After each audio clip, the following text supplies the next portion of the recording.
дар доираи бозиҳои даври 25-уми Лигаи олии футболи мамлакат дастаҳои Душанбе ва Истиқлол бо ҳам рақобат намуданд. дар қисмати аввали вохӯрӣ истиқлолиҳо ба дарвозаи ҳарифонашон 3 гол заданд. дар дақиқаи 4 Манучер Ҷалилов ҳисобро боз намуд. 2 дақиқа пас аз ин Алишер Ҷалилов бартарии тимашро дучанд сохт. пеш аз ба танаффус баромадан Рустам Соиров голи сеюми тимашро вориди дарвозаи Душанбе сохт. дар қисмати дуюми дидор ҳам истиқлолиҳо ташаббусро ба даст гирифта пай ҳам дарвозаи ҳарифро рахна намуданд. дар дақиқаи 48 Рустам Соиров як маротибаи дигар ба задани гол даст ёфта ба номаш дубуро сабт сохт. дар дақиқаи 55 Манучер Ҷалилов боз тури дарвозаи рақибонро рахна сохт. ин футболбози бо маҳорат дар дақиқаи 75 ва 78 низ тӯбро дохили дарвоза намуда ба номи худ дар ин рақобат покеро сабт сохт. голи охиринро бошад дар ин майдондорӣ дар дақиқаи 83 Рустам Соиров марбути номи худ сохт. бо ҳамин ин рақобат бо ғалабаи бузурги бошгоҳи Истиқлол ба анҷом расида. дастпарварони Виталий Левченко 2 давр қабл аз анҷоми мавсим унвони қаҳрамониро марбути номи худ карданд. ёдовар мешавем ки бошгоҳи Истиқлол бори 10-ум медалҳои тиллои чемпионати Тоҷикистонро аз они худ мекунад. дастаи Душанбе бошад ҳаққи иштирок дар Лигаи олии футболи мамлакатро дар соли оянда аз даст дод.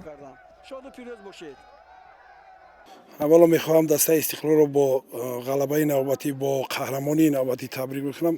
ҳамагӣ 4 рӯз ки ман аз муолиҷа омадам, модари фарзандонам, як моҳе ки набудам, камакак он чизое ки мо то ин вақта тайёр карда будем, хоҳ бо ҳамон ҳайати нобуде ки 10 нафар ё 11 нафар ҳайати асосӣ аст, бисёри онҳо имрӯз дар сатҳи нохуби физикӣ, дар сатҳи нохуби техника тактикӣ монданд. ҳаракат мекунем дар оянда боз бозиҳои хуб, дар бозии оянда бози хуб нишон диҳем. Спасибо большое за поздравления. Хочу поздравить всех болельщиков, своих футболистов уже поздравил с 10-м чемпионством. Игра для нас была очень важна, поэтому настрой был соответствующий. И я рад, что мы победили с крупным счетом.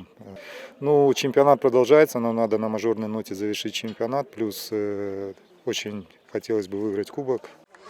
вохӯрии дастаҳои Хуҷанд ва Равшани Кулоб дар даври 25-уми чемпионати миллии мамлакат оид ба футбол байни дастаҳои Лигаи олӣ дар варзишгоҳи 20-солагии Истиқлолияти Тоҷикистон воқеъ дар шаҳри Хуҷанди вилояти Суғд баргузор гардида бо ҳисоби 3-1 ба фоидаи соҳибони майдон ба анҷом расид. дар дақиқаи 30-уми вохӯрӣ бозингари рақами 18 дастаи Хуҷанд Далер Ёдгоров ҳисобро кушод.